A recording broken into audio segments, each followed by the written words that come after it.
Manusia ni kita boleh kategorikan dia ada dua bahagian. Orang yang kemahiran dia tak tinggi, kebanyakannya dia nak gaji tinggi daripada paling bawah jadi kerani sampailah berjaya pegang jadi vice president. So career grow dia boleh ambil sampai 30 tahun, makan masa yang sangat-sangat lama. So macam mana dia nak grow? Satu benda yang dia kena upgrade adalah dia punya skill, kemahiran dia. Satu lagi jenis adalah orang yang dia target sama untuk kita generate income, benda yang sama juga, tapi dia pilih jalan untuk buat bisnes. Tahun pertama mungkin dia gagal, tahun kedua mungkin dia gagal, tapi saya percaya dia takkan ambil masa sampai 30 tahun. Cukup tahun ke-5 ataupun tahun ke-10 dia dah very successful. Apa yang dia kena fokus? Sama juga, dia mesti kena fokus pada upgrade diri dia dengan skill, kemahiran. Tapi perbezaan skill yang dekat makan gaji adalah berbeza dengan skill dekat buat bisnes. Kebanyakannya orang yang buat bisnes ni kemahiran dia lebih tinggi dan dia lebih fokus spesifik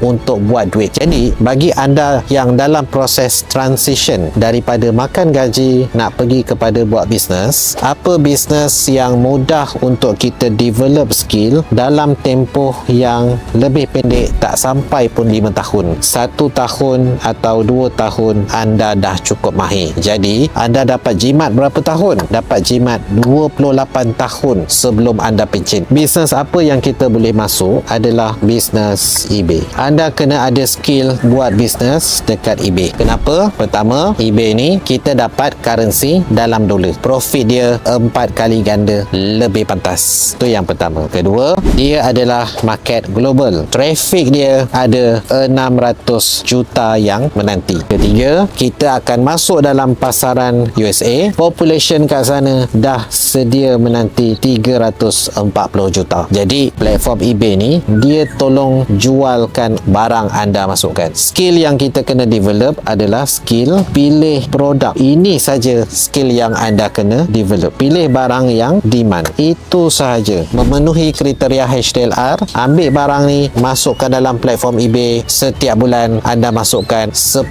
hingga 50 barang, simpan dalam anda punya akaun eBay. Dah terjual, cukup setahun, anda dah ada 500 barang, dia akan memberikan pendapatan yang pasif. So setiap hari kita just tugas check account, proses order. Tak pandai proses, barang tu bagi dekat saya tolong proseskan order untuk anda. Jadi dalam program training Exportpreneur ni, saya nak share pada anda macam mana nak buka akaun eBay anda sendiri. Kemudian saya nak train anda pilih produk yang betul untuk masukkan dalam kedai yang anda dah buka. Bila produk dah betul, eBay akan tolong carikan customer sebab produk tu memang ada demand. Yang ketiga, kena pandai post barang. Kalau tak pandai post, tak ada masa, jangan risau, barang tu bagi dekat saya, tim saya akan tolong postkan ke luar negara. Dan last kali, bila dah berkembang, anda kena buka warehouse dekat sana untuk kita boost lagi sales. So inilah skill yang anda kena develop. Cukup dengan 1-2 tahun anda dah mahir, dan itulah waktu terbaik untuk transition daripada makan gaji kepada buat duit jadi usahawan. Yuran sangat murah, RM50 saja. 2 malam kelas, nota saya bagi, rakaman saya bagi, support group pun saya sediakan. Tak faham, direct tanya. Jadi tunggu apa lagi? Daftar sekarang, bangunkan anda punya skill. Daripada makan gaji, sekarang kita jadi eBaypreneur. Duduk Malaysia tak apa, janji gaji USD.